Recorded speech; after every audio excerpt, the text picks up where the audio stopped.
हरिभक्तपरायण भारतीताई गाडेकर यांचे कीर्तन।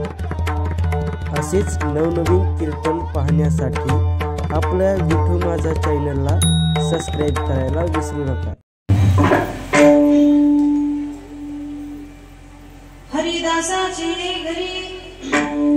हरिदासाची घरी मज उपजवा जन्मांतरी, मनसी काही मागा हेची देगा पांडुरंगा। संता लोटांगणी जाता लाज नको मनी, मनसी काही मागा हेची देगा पांडुरंगा। तुका म्हणे अंगी शक्ती देनाचे रंगी, मनसी काही मागा हेची देगा पांडुरंगा। पांडुरंगा करू प्रथम नमन, दुसरे चरण संताचिया, त्यांच्या कृपादाने कथेचा विस्तारू। बाबाजी सद्गुरु दास तुका, ज्ञानेशं ज्ञानमूर्तिं च साक्षात् प्रेम स्वरूपिणीं, नामदेवं च दयामूर्तिं, नाथं वन्दे पुनः पुनः।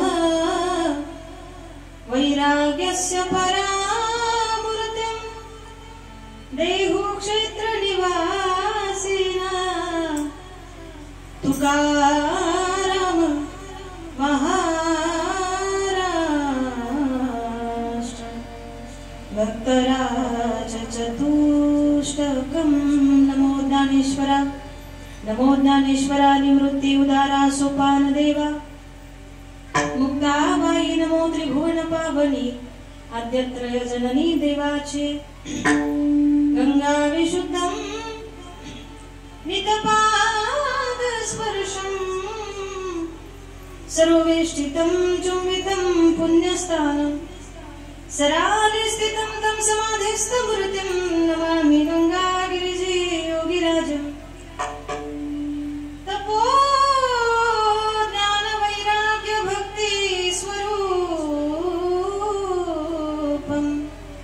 सदालंकृतं साधु संन्यास योगं। मुखे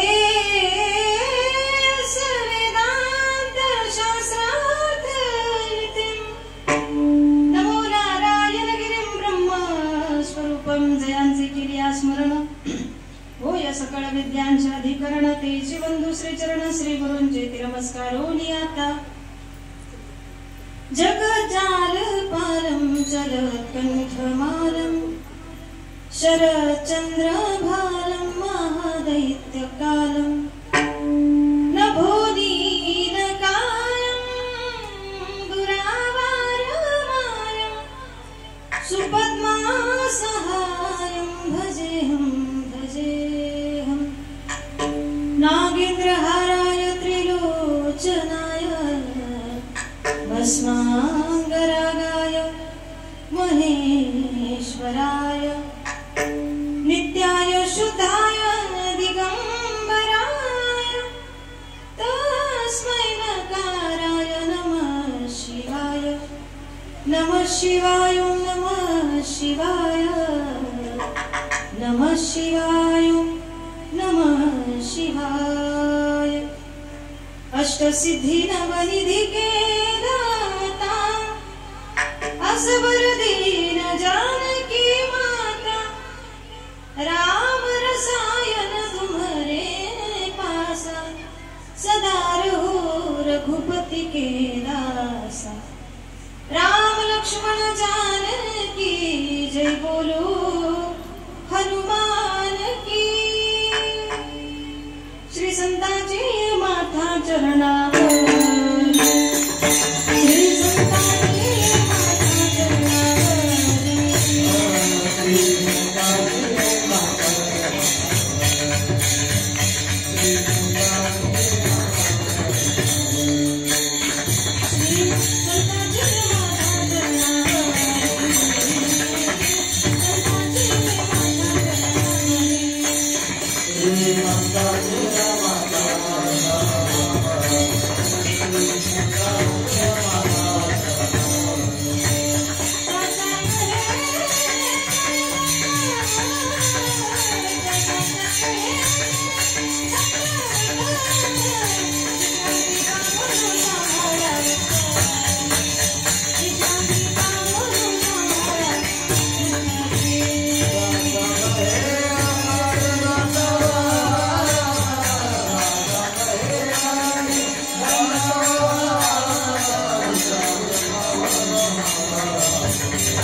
हरिदासाची घरी मज उपजवा जन्मांतरी मनसी काही मागा हेची देगा पांडुरंगा प्रस्तुत प्राप्तस्थळी प्राप्त प्रसंगी भगवत चिंतनाकरिता निवडलेला अभंग महान भगवत भक्त जगातील सुप्रसिद्ध साधू शांतता व महंता ज्यांच्यामध्ये नित्यवास करते नवे नवे तर हिंदू हृदय सम्राट छत्रपती शिवाजी महाराज यांच्या आद्यगुरु देहू निवासी असणारे श्रीमंत श्री संत जगद्गुरु तुकोबरा यांचा अतिशय गोड आजच्या या दिवसाला प्रसंगाला साजेल रुचेल पचेल अशा स्वरूपाचा नवे नवे तर आजचा हा जागराचा दिवस आहे, मागणीचा दिवस आहे आणि त्याच नियमाला अनुसरून गेली 6 ते 7 दिवस आम्ही जी काही भक्ती देवाची या ठिकाणी केली आहे त्या भक्तीचा मेवा मागण्याचा आजचा दिवस।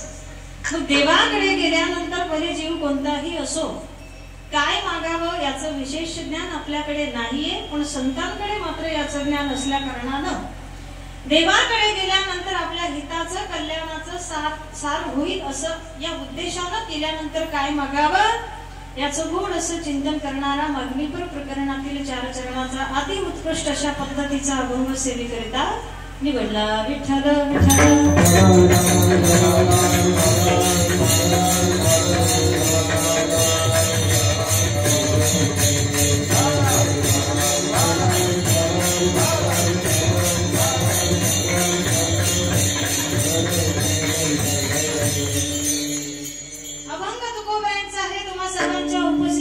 साधू संतांच्या आशीर्वादाने मिळालेल्या अवधीमध्ये संकल्पित वेळेमध्ये सेवा करण्याचा प्रामाणिक प्रयत्न आज मला तुमच्या समोर भगवंता समोर या ठिकाणी करायचा। पण तत्पूर्वी अभंगाला स्पर्श करण्यापूर्वी अल्पसा परिहार देणं सुद्धा नितांत गरजेचं, जास्त वेळ पास करणार नाही। त्यातल्या त्यात आज सुरू व्हायला सेवेला सुद्धा उशीर झालेला आहे आणि अजून म्हणजे तुम्ही दिंडीमध्ये खूप साऱ्या थकल्यात का? हा, माझा आवाज येतोय व्यवस्थित येतोय ना? चालून चालून तुम्ही थकले असेल, दमले असेल, पारायण वाचून, टाळ्या वाजवून, भजन म्हणून, त्याच्यामुळे तुमची काळजी घेणं हे माझं आद्य कर्तव्य आहे आणि माझ्याही सेवेचा नियम आहे, मी आभाळ आलं की लगेच कांदे झाकीत असते बरं का, जास्त वेळ करायची नाही। संकल्पित नियमून दिलेल्या वेळेमध्ये तुकोबरांच्या अभंगाला स्पर्श करण्याचा प्रामाणिक प्रयत्न करायचा, पण तत्पूर्वी अल्पसार द्यायचा, अल्पसा परिहार द्यायचा तो असा की सालाबाप्रमाणे याही वर्षी 80 वर्षापासून, वर्ष ध्यानात ठेवा, 80 वर्षापासून चालत आलेली ही अखंड हरिनाम सप्ताहाची परंपरा सकल संतांच्या आशीर्वादानं त्याच पद्धतीनं श्री श्री 108 स्वामी रामदासजी महाराज करणार हरियाणा बाबांच्याही कृपा आशीर्वादानं वैकुंठवासी हरिभक्ती परायण परमपूजनीय मच्छिंद्रनाथ महाराज पैठणकर यांच्याही प्रेरणेनं सद्गुरु नारायणगिरी बाबा, सद्गुरु गंगागिरीजी महाराज सकल संतांच्या भगवंताच्या कृपाशीर्वादानं चालत असलेला आणि ग्रामस्थ मंडळींच्या अथक अशा परिश्रमातून संपन्न होत असलेला 7 दिवसाचा हा गोड गजर कीर्तनाचा सोहळा आनंदाचा। गाण्याचा आवाज थोडासा क्लिअर करा, रिप्लेस जास्त वेळानंतर येईल असं नका करू, लगेच रिप्लेस येईल असं आहे, म्हणजे इकोचं जे प्रमाण आहे ना ते। विठ्ठल विठ्ठल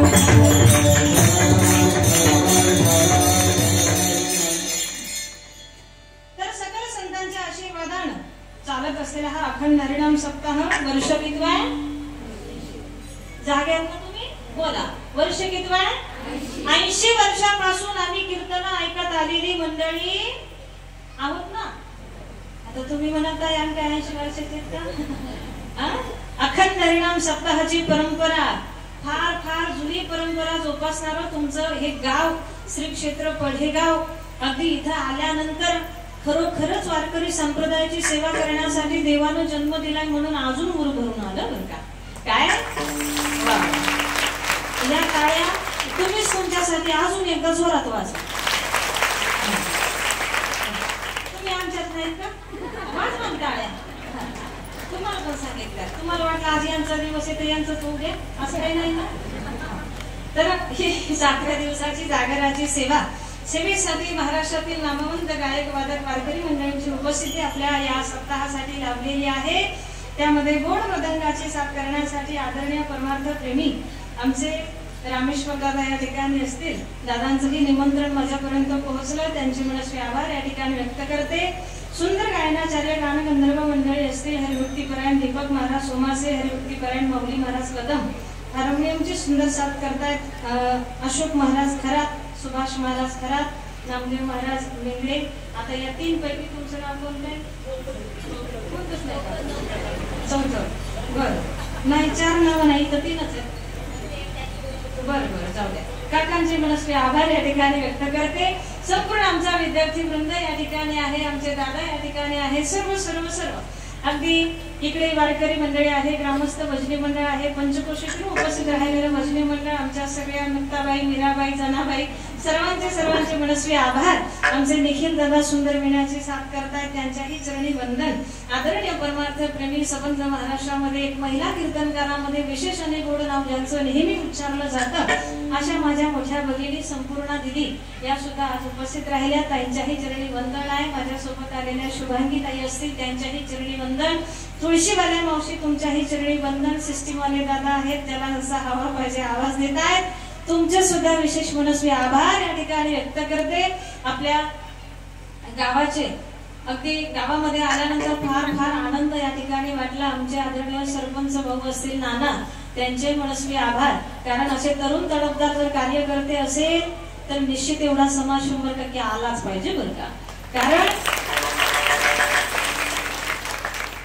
आता अशा या धर्माविषयी जागृतीची सध्या काळात फार फार गरज झाली आहे. आणि या कार्यक्रमामध्ये जर तरुण वर्ग आला नाही तर या परमार्थाचं स्वरूप, या भक्तीचं असलेलं स्वरूप काही मर्यादित लोकांपुरतं सीमित या ठिकाणी राहिल्याशिवाय राहणार नाही.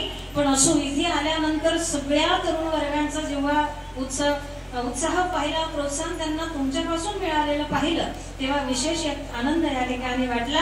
आदरणीय परमार्थ प्रेमी आमचे किरण दादा या ठिकाणी असतील, त्यांच्याही आग्रहाचं निमंत्रण माझ्यापर्यंत पोहोचलं. इकडे आमचे महाडूप सेंटर वरून आलेले सर्वच भाविक भक्त, माझ्यावर विशेष प्रेम असलेले सर्व भाऊ, तुमचे मनस्वी आभार. आमचे सुभाष महाराज असतील. आता अज्ञानानं कुणाचं नाव राहिलं असेल, मायबापाच्या अंतःकरणानं क्षमा असावी. आणि घ्यावंच असं वाटत असेल तर येऊन मला सूचना करा, घेण्याचा प्रयत्न करेन. उर्वरित वेळेमध्ये काय तुकोबराय भाव आमच्यापर्यंत पोहोचवतात.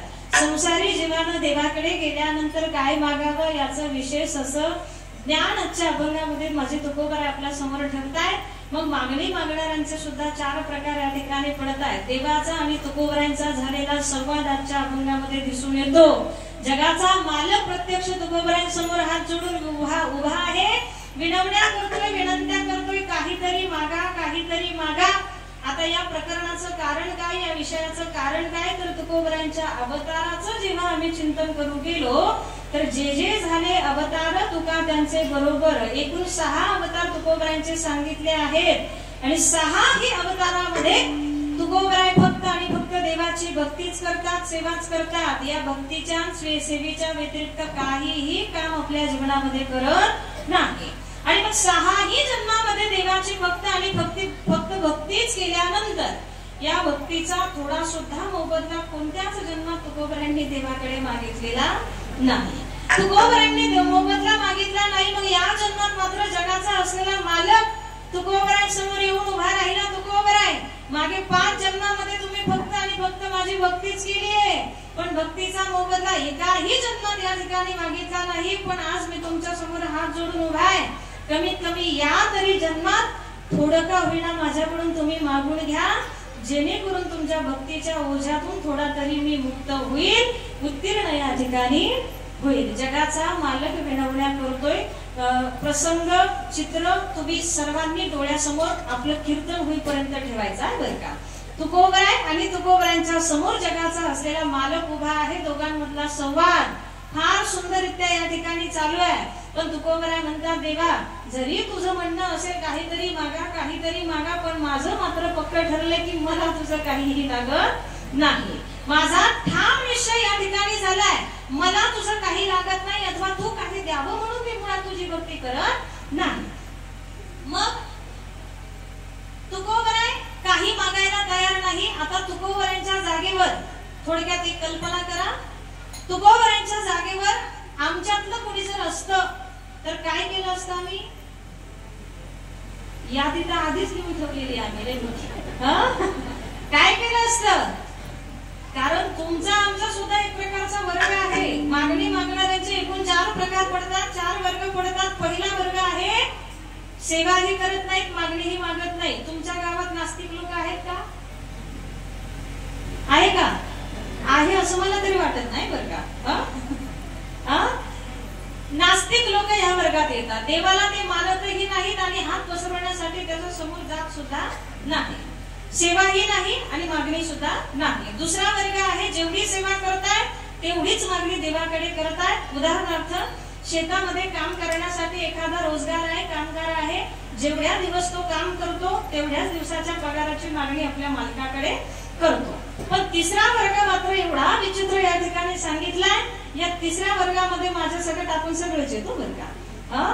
सेवा कमी आहे, भक्ती कमी आहे, पण मागणी मात्र खूप मोठ्या प्रमाणाची आहे. तुम्ही मंदिरात जाता, आता कुठं बसलोय म्हणा, आता कीर्तनाला आलात, पण देवाकडे देवाची पूजा करण्यासाठी जाता.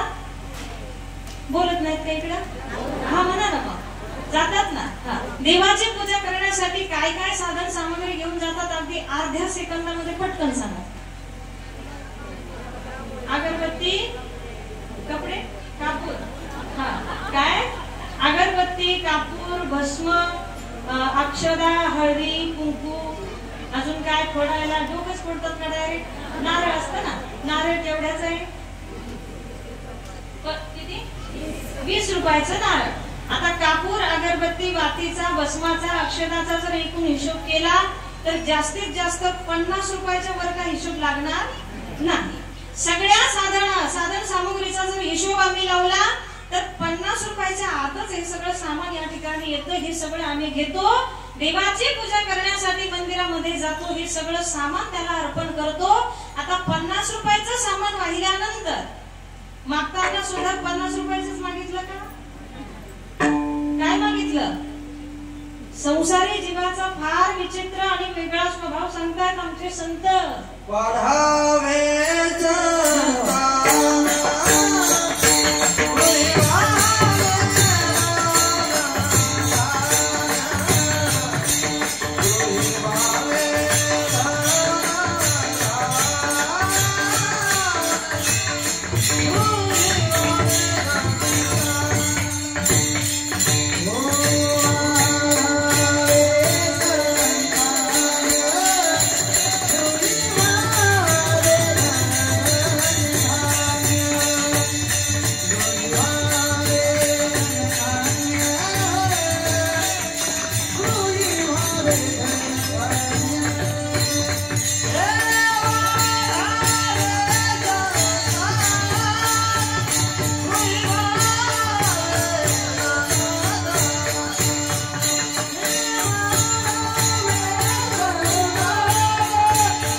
संत सांगतात देवाकडे गेल्यानंतर पूजा काही कमी करतोय, भक्ती कमी आहे, सेवा कमी आहे, पण देवाकडे मागण्यासाठी मात्र यादी भली मोठी करून ठेवली बरं का. वाढावे संतान, ज्याला मुलबाळ नाही तो देवाकडे गेल्यानंतर मुलाबाळाची मागणी करतो. गृही भावे धनधान्य, संसार फुलू दे देवा, संसाराची प्रगती होऊ दे, कुणाकडेच नाही एवढी संपत्ती आमच्या नावे होऊ दे. आता मी तुम्हाला फार महत्वाचं एक वाक्य बोलून जाईल. संसार हा देवाकडे मागण्याची मुळात गोष्टच नाहीये बरं का. ज्याच्या मनगटात जितका जोर आहे, जितकं बळ आहे, त्या बळानुसार कमवून दाखवण्याची गोष्ट म्हणजे संसार आहे. देवाकडे मागण्याची गोष्ट संसार नाही. मग तुम्ही म्हणाल ताई देवाकडे गेल्यानंतर काय मागायचं नेमकं? तर देवाकडे गेल्यानंतर संसारातल्या एकाही गोष्टीची मागणी न करता त्याच्याच भक्तीचं वरदान त्याच्याचकडे मागता आलं पाहिजे.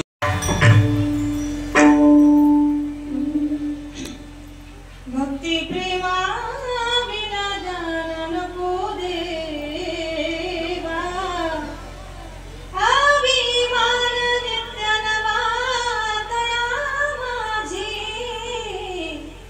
प्रेम सुख दे, प्रेम सुख दे.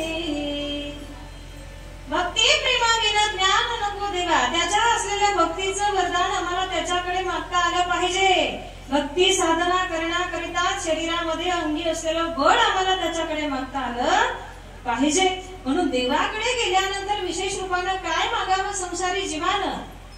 गळ्यामध्ये माळ दे, हातामध्ये टाळ दे, गळ्यामध्ये माळ दे, हातामध्ये टाळ दे. देवा मला एक तरी अशी संध्याकाळ दे, दिवसभर काम दे, पोटा पुरता दाम दे, दिवसभर काम दे, पोटा पुरता दाम दे. जन्म उद्धारण्या देवा, मुखी तुझे नाम दे, कष्ट आणि चारा दे, सोसायाला जोर दे, खांद्यावर देवा तुझ्या पालखीचा भार दे, ध्रुवा परिस्थान दे, कर्णा परिधान दे, श्रावणाच्या सेवे परी थोडस इमान दे, तुकोबाची विना दे, तुकोबाची विना दे, ज्ञानियाची करुणा दे, तुकोबाची विना दे, ज्ञानियाची करुणा दे. खांद्यावर मूर्त डोळा, पायी माथा ठेवोनिया मरणा दे, गळ्यामध्ये माळ दे, हातामध्ये टाळ दे. देवा मला एक तरी अशी संध्याकाळ दे. अशी ही भक्तीची साधनेची संध्याकाळ देवा एकदा तरी आमच्या जीवनामध्ये येऊ दे. त्यासाठी काय दे? गळ्यामध्ये माळ दे, हातामध्ये टाळ दे. आहे तुमच्या गळ्यात सर्वांच्या? का मागितलेच ना अजून? ज्याच्या गळ्यात माळ नाही अशाने वर बोट करा बरं. नाही अशाने बर का. तुम्ही इकडे कीर्तनाचा मंडप आहे, खोटं बोलायचं नाही. नसेल तर इमानदारीला मान्य करा. आणि अपमान वाटून घेण्याचं सुद्धा बिलकुल कारण नाही. जग किया तो डरना क्या. नाही काय एवढ्यांच्या गडबड नाही करायची, फक्त निमुटपणे हात वर करायचा. एवढ्यांच्या नाही का? नाही नाही. काहींनी अर्धाच हात वर केलाय म्हणजे अर्धा निर्णय झालेला आहे तुमचा घालायचे म्हणून. तुम्ही सगळ्यांचे आहे का? 2-3 जण आहेत. ठीक आहे. माझे तुकोबाराय सांगताय, मागे झाले पाहू नका, पुढे जावे नाही तुका. का नाही घातली घालायची राहिली विचार करण्यात आता वेळ वाया घालू नका. उद्या काल्याचं कीर्तन आहे. काल्या आपल्याचे कीर्तनकार जे महाराज आहेत अशा या महाराजांच्या चरणाला लागा. तुळशीची माळ येताना घरून घेऊन या, मी आणलेली नाही, घरून घेऊन या आणि ती उद्याच्या पवित्र पावन पर्व कालावर आपल्या गळ्यामध्ये परिधान या ठिकाणी करून घ्या. आणि नसेलच मिळाली तर पुन्हा तरी कडून तुम्हाला उपलब्ध निश्चित झाल्याशिवाय राहणार नाही. फक्त मनातून इच्छा व्यक्त करा. उद्याच्या उद्या काळात तुमच्या तुळशीची माळ या ठिकाणी राहील. अशी ही तुळशीची माळ सुद्धा देवाकडे मागता आली पाहिजे. अशी ही पंढरीची वारी सुद्धा देवाकडे मागता आली पाहिजे. खांद्यावर देवा तुझ्या पालखीचा भार दे. दिवसभर काम दे, कष्ट आणि चारा दे, पण खांद्यावर तुझ्या पालखीचा भार मात्र असू दे. गेलतात का वारीला? तुम्ही म्हणाली काही कामच नाही काय की हातच वर करायला लावायला विसरला. आता तुम्ही सगळेच गेलतात असं मी गृहीत धरते बर का. सुखी संसाराची सोडून गाठ पाऊले चालती पंढरीची वाट. घेता प्रसाद श्री विठ्ठलाचा, घेता प्रसाद श्री विठ्ठलाचा, अशा दारिद्र्याचा भावानायनाट पाऊले चालती पंढरीची वाट. सुखी संसाराची सोडून गाठ पाऊले चालती पंढरीची वाट. तुम्ही जर अशा टाळ्या वाजवल्यात मी 4 वाजेला सोडीत नसते. याला पण टाळ्याच का? वा शार्प लोक आहेत, हुशार आहे. काय तुम्ही म्हणजे वक्त्याचा 75% तुमच्यावर डिपेंड असतं. तुम्ही जर झोपा घेतल्या मी तर मग उरकीतच लगेच उरकत असते बरं. पण सगळी अगदी गुलाबासाठी एक सूर्यफुली तर एकही दिसना. सगळी गुलाबाची फुलं आहेत, टवटवीत आहेत, प्रसन्न आहेत. पण तुमची काळजी मी घेईन, टेन्शन घेऊ नका जास्त. अशी ही वारी आमच्या जीवनामध्ये, ही भक्तीची संध्याकाळ देवा एकदा तरी आमच्या जीवनामध्ये येऊ दे. असं हे भक्तीचं वरदान देवाकडे गेल्यानंतर आम्हाला मागता आलं पाहिजे, हे फार महत्वाचं आहे. पण संसारी जीवाचा मात्र स्वभाव सांगितलाय. संसार मागायची सवय आम्हाला लागली आहे, पण संसार मागू नका. मागितला त्यानं दिला तरी बी उपयोग होणार नाही. तुमचा आमचा संसार कुठेच लागत नाही. रावणाचं नाव ऐकलंय तुम्ही? आहेत तुमच्या गावात रावण? नाहीये. तो असला एवढा सक्त होऊ पण देत नाही. काय कोटी घरे जेथे काशाने तांब्याची, पण त्याची अवस्था झाली सांगाते कवडी गेली नाही.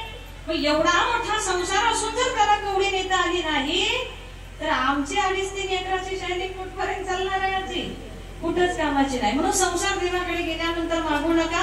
वाढावे संतान, गुणी व्हावे धनधान्य, हे प्रमाण आयुष्यातून आजपासून डिलीट करून टाका बरं का. या प्रमाणाचा वापर करायचा, म्हणजे वापर करा पण तसं वागू नका, अशी माझी विनंती आहे. देवाकडे गेल्यानंतर त्याच्या भक्तीचं वरदान मागा. 3रा वर्ग सांगितलाय, भक्ती कमी, साधना कमी, पण मोबदला मात्र फार मोठा या ठिकाणी मागतोय. पण माझ्या संतांचा, भक्ताचा, देवाचा स्वभाव असा या ठिकाणी सांगितलाय. गोड संबंध यांचा सांगितलाय. भक्ती खूप करतात, सेवा खूप करतात, पण मागणी मात्र कसल्याच प्रकारची देवाकडे कधीच केली नाही. तुका म्हणे देवा ऋणी करुणी ठेवू सेवा. आमच्या सेवेनं आम्हाला भगवंताला ऋणी करून ठेवायला आवडतं. किती ऋणी झाला देव, या भक्तांच्या सेवेसमोर किती ऋणी झाला देव, हे जर आम्हाला दाखवून दिलं असेल तर फक्त तुकोबरायच नाही, तुकोबरायांचे वडील सुद्धा याच प्रकारातले होते बरं का.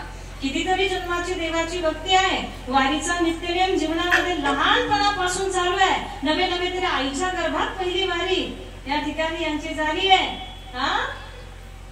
अशी ही महान परंपरा, आणि या परंपरेमध्ये जन्माला आलेले माझे बोलोबा, इतकी भक्ती आहे, इतकी सेवा आहे. इथून तिथून वारीचा आनंद घेणार. देवाच्या दर्शनाला पंढरपुरामध्ये गेल्यानंतर समोरून बोलोबा येतात, देवानं पाहावं जगाच्या मालकाची दृष्टी जशी बोलोबांवर या ठिकाणी पडायची, समोरून बोलोबा येताना पाहिल्यानंतर जगाच्या